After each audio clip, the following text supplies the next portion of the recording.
Hello student, welcome to college study Delhi university. So आज की video में हम डिस्कस करने वाले हैं 8th सेमेस्टर का एक very important paper, that is economy of Bharat. देखो, इकोनॉमी ऑफ भारत की गाइडलाइंस आ गई हैं और मैं ये गाइडलाइन आपको बता रही हूँ। इसके बाद इसी चैनल पे कॉलेज स्टडी ड्यूज पे मैं आपको पूरा का पूरा इकोनॉमी ऑफ भारत का सिलेबस कंप्लीट कराऊंगी। पहले गाइडलाइन देख लेते हैं डिटेल में कि क्या क्या पढ़ना है। तो देखो, इस तरीके से क्वेश्चन पेपर का कुछ फॉर्मेट आपको दिया हुआ है कि टोटल नंबर ऑफ क्वेश्चन होंगे 5 क्वेश्चन आएंगे। हर एक क्वेश्चन 18 मार्क्स का आपके पास होगा, ठीक है। और हर क्वेश्चन के अंदर इंटरनल चॉइस आएगी। क्वेश्चन का डिजाइन बहुत ही इंपॉर्टेंट है क्योंकि क्वेश्चन का फॉर्मेट ऐसा होगा कि पूरा सिलेबस कवर करा जाएगा। आप first second third fourth semester में नहीं हो, आप 8th सेमेस्टर में हो, फाइनल सेमेस्टर में। आपका क्वेश्चन ऐसा नहीं आएगा कि पहला क्वेश्चन पहली यूनिट से, दूसरा क्वेश्चन दूसरी यूनिट से, नहीं। आपका जो पहला क्वेश्चन आएगा ना, वो ऐसा आएगा कि पहले सबसे ज़्यादा जो उसका पार्ट होगा वो पहली यूनिट से होगा, लेकिन जब आप उस आंसर को लिखोगे तो आपको सारी यूनिट का थोड़ा हिस्सा उस पर टच करके लिखना पड़ेगा। इसीलिए यहाँ पर डायरेक्टली लिखा है कि क्वेश्चन का फॉर्मेट ऐसा होगा कि उस पर कॉम्प्रिहेंसिव कवर करा जाएगा एंटायर सिलेबस। अगर आपने 7th सेमेस्टर का इकोनॉमी का एक पेपर आया था, वो अगर आपने दिया होगा तो आपको पता होगा कि सारी चीज़ें कवर करनी पड़ी थी उसमें। आप अगर क्वेश्चन नंबर 1 भी देखो तो इस तरीके से दिया हुआ था कि आपको 5th यूनिट से भी थोड़ा बहुत उठा के उसमें पार्ट लिखना था। तो इस तरीके से आपको आंसर्स लिखने, ठीक है। कुछ इस तरीके से क्वेश्चन आएगा A B और में फिर C D, इस तरीके से, ठीक है। अब यहाँ पे मार्क्स एलोकेशन देख लेते हैं। तो यूनिट 1 आपकी 18 मार्क्स की आनी है, 2 क्वेश्चन आएंगे उसमें इंटरनल चॉइस के साथ। यूनिट 2 भी आपकी 18 मार्क्स की आएगी। यूनिट 3 आपकी 27 नंबर की है और यूनिट 4 भी आपकी 27 मार्क्स की है। टोटल 90 नंबर का आपका पेपर होगा, ठीक है। अब देख लेते हैं डिटेल में कि पढ़ना क्या क्या है। आपका जो पहला यूनिट है उसमें economic growth, economic development, determinant of economic development, ये सारी चीजें दे रखी है। अब इनको ना डिटेल में कैसे पढ़ना है, तो देखो, इकोनॉमिक ग्रोथ का कॉन्सेप्ट एंड फीचर पढ़ना है, इकोनॉमिक डेवलपमेंट का कॉन्सेप्ट एंड फीचर पढ़ना है, फैक्टर पढ़ने हैं, factor and determinant of economic development, फिर economic growth versus economic development, ये डिफरेंस तैयार करना है। उसके बाद एंशिएंट इकोनॉमी ऑफ भारत का ओवरव्यू आपको देखना है। इसके अंदर क्या पढ़ना है कि economy of Bharat ancient time में क्या थी, एग्रीकल्चर का क्या रोल था, ट्रेड का क्या रोल था, कॉमर्स का क्या रोल था। देन आता है टेम्पल इकोनॉमी। टेम्पल इकोनॉमी मतलब टेम्पल जो था वो सेंटर था इकोनॉमिक एक्टिविटी का पुराने टाइम में, तो उसके ऊपर आपको क्वेश्चन आएगा। टेम्पल का क्या रोल था एम्प्लॉयमेंट जनरेशन पे, उस पर क्वेश्चन आएगा। देन फिर आएगा कौटिल्य अर्थशास्त्र एंड इकोनॉमिक डेवलपमेंट। अर्थशास्त्र क्या था, उसका सिग्निफिकेंस क्या है, कॉन्सेप्ट क्या है स्टेट का इन इकोनॉमी ऑफ अर्थशास्त्र। Then role of king state in economic management, king का क्या रोल होता था, अर्थशास्त्र का मॉडर्न इकोनॉमिक गवर्नेंस में क्या रोल है, वो सब आपको पढ़ना है। इसके अलावा इकोनॉमिक डेवलपमेंट इंडेक्स आपको पढ़ना है। इसका मीनिंग, कॉन्सेप्ट, कॉम्पोनेंट, लिमिटेशन, सारी की सारी चीज़ें डिटेल में पढ़नी है।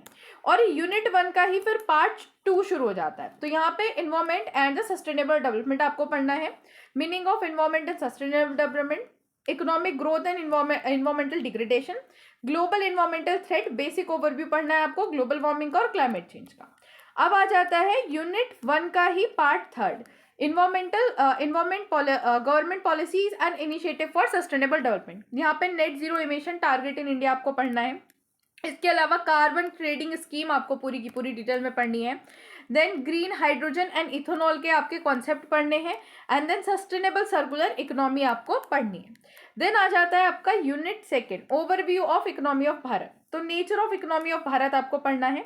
इसमें क्या नेचर था, मतलब डेवलपिंग और मिक्स्ड इकोनॉमी थी, करेक्टरिस्टिक क्या थी भारतीय इकोनॉमी का, भारत ऐसा डेवलपिंग एंड मिक्स्ड इकोनॉमी आपको बताना है।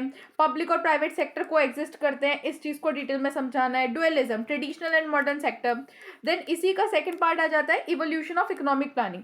तो इकोनॉमिक प्लानिंग का मतलब क्या है, ऑब्जेक्टिव क्या है, किस तरीके से इकोनॉमिक प्लानिंग जो है वो चेंज हुआ, मतलब बिफोर एंड आफ्टर 1991 जो प्लानिंग कमीशन था वो कैसे बदला। प्रेजेंट स्टेट क्या है इकोनॉमिक प्लानिंग ऑफ भारत की, मतलब नीति आयोग के बारे में बताना है, उसके objective features, 7 pillar of NITI Aayog, importance of NITI Aayog, achievement क्या है नीति आयोग के, सब कुछ डिटेल में बताना है। इसके अलावा रीजनल इंबैलेंस के बारे में पढ़ना है, कॉन्सेप्ट क्या है रीजनल इंबैलेंस का, कॉजेस क्या है रीजनल इंबैलेंस के। देन पॉवर्टी के बारे में पढ़ना है, पॉवर्टी क्या होती है, पॉवर्टी लाइन क्या होती है, मल्टी डायमेंशनल अप्रोच क्या है पॉवर्टी का, like health indicator, educational standard of living, क्या सजेशन है, क्या स्ट्रैटेजी है पॉवर्टी एलिवेशन के लिए। देन इसका 5th पार्ट आता है population and economic development. Population में और इकोनॉमिक डेवलपमेंट में क्या रिलेशन है, मतलब पॉपुलेशन ग्रोथ और एग्रीकल्चर में क्या रिलेशन है, पॉपुलेशन ग्रोथ और प्रोडक्शन में क्या रिलेशन है, population growth and labour force में क्या रिलेशन है, population growth and capital formation में क्या रिलेशन है, पॉपुलेशन ग्रोथ एंड एम्प्लॉयमेंट में क्या रिलेशन है। इसके अलावा पॉपुलेशन ग्रोथ ऑफ भारत को हमें डिटेल में पढ़ना है। देन डेमोग्राफिक एक्सपेक्ट जो होता है इंडियन पॉपुलेशन के वो पढ़ने हैं। Meaning and concept of demographic dividend जो कि एक इंपॉर्टेंट पार्ट है वो आपको पढ़ना है। एज स्ट्रक्चर पढ़ना है इंडियन पॉपुलेशन का। इसके अलावा आपको डेमोग्राफिक डिविडेंड इकोनॉमिक ग्रोथ पढ़ना है। देन इसका पार्ट 6 शुरू होता है, दैट इज बेसिक कॉन्सेप्ट। आपको लेबर वर्कर फोर्स ये सब पढ़ना है। एम्प्लॉयमेंट के बारे में डिटेल में पढ़ना है। Then economic growth and employment creation, gig economy को आपको बहुत ही डिटेल में पढ़ना है। उसके बाद टाइप ऑफ अनएम्प्लॉयमेंट पढ़ना है। देन गवर्नमेंट की जो पॉलिसीज है एम्प्लॉयमेंट जनरेशन को लेके, ये 3 पॉलिसी आपको पढ़नी है।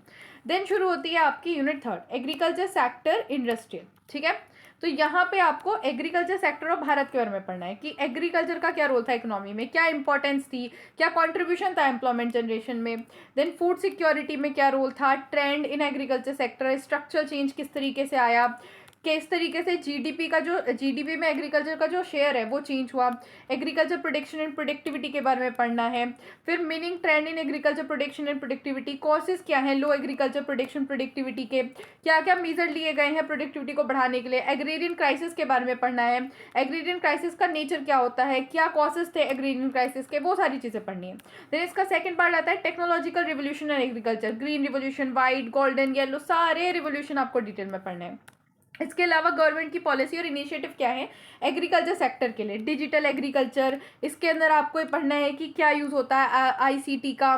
देन ई नाम और डिजिटल मार्केट प्लेस का, एआई का क्या रोल है एग्रीकल्चर के अंदर, ड्रोन टेक्नोलॉजी किस तरीके से हेल्प करती है, ये सारी चीज़ें आपको पढ़नी है। देन पार्ट 4 आता है इंडस्ट्रियल सेक्टर ऑफ भारत। तो यहाँ पे आपको इंडस्ट्रियल सेक्टर का क्या कॉन्ट्रीब्यूशन था, किस तरीके से एग्रीकल्चर सेक्टर से ये लिंक है, सर्विस सेक्टर से लिंक है, ये सब पढ़ना है। एमएसएमई का क्या रोल है। देन उसके बाद foreign capital in economy of Bharat, ये सारी चीज़ें बहुत डिटेल में आपको दे रखी है कि क्या क्या आपको इसमें पढ़ना है। देन यूनिट 4 में आ जाता है service sector of Bharat. Bharat का जो सर्विस सेक्टर है उसके बारे में सब कुछ आपको पढ़ना है। यहाँ पे डिफरेंट पार्ट में दे रखा है, जैसे डिजिटल इंडिया मिशन आपको पढ़ना है, फॉरेन ट्रेड ऑफ भारत के बारे में पढ़ना है, बैलेंस ऑफ पेमेंट और अकाउंट डेफिशिएट, सारी चीज़ें मतलब यहाँ पे आपको दे रखी है, आप गाइडलाइन में देख सकते हो। ठीक है, अब देखो यहाँ पे ये मीटिंग हुई थी और पूरी की पूरी गाइडलाइन आपको दे दी गई है। मैंने आपको काफ़ी सारी चीज़ें गाइडलाइन की डिटेल में बता भी दी है।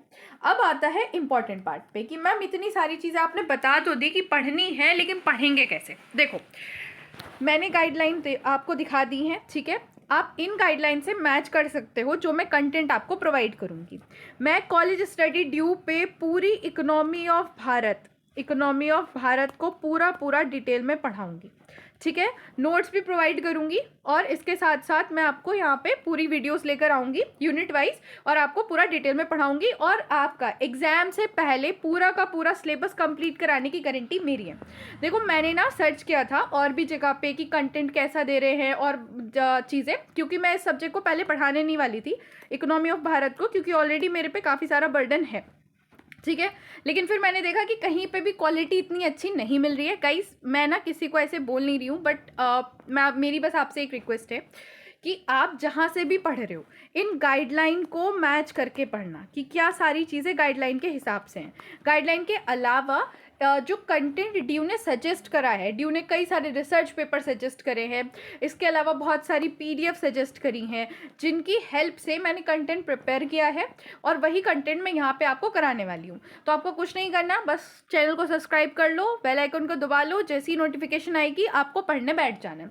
एंड ये पेपर इतना हार्ड नहीं है, जैसे 7th सेमेस्टर में हमारा एक पेपर था macro economics and business policy, उसमें बहुत सारे ग्राफ थे, बहुत सारे ग्राफ थे। यहाँ पे ग्राफ नहीं है, यहाँ पे बहुत एक्सट्रीम लॉजिक नहीं होने वाले हैं। यहाँ पे ये पेपर पूरा का पूरा थ्योरी होने वाला है, थोड़ी बहुत थ्योरेटिकल एक्सपेक्ट है, जैसे हमें डिफरेंट स्कॉलर्स को यहाँ पढ़ना पड़ेगा, लेकिन वो इतना हार्ड नहीं होगा जैसे आपका पहला पेपर था। तो डरने की कोई बात नहीं है, सारी चीज़ यहाँ पे करा दी जाएगी। So thanks for watching, video को लाइक करो, चैनल को सब्सक्राइब करो।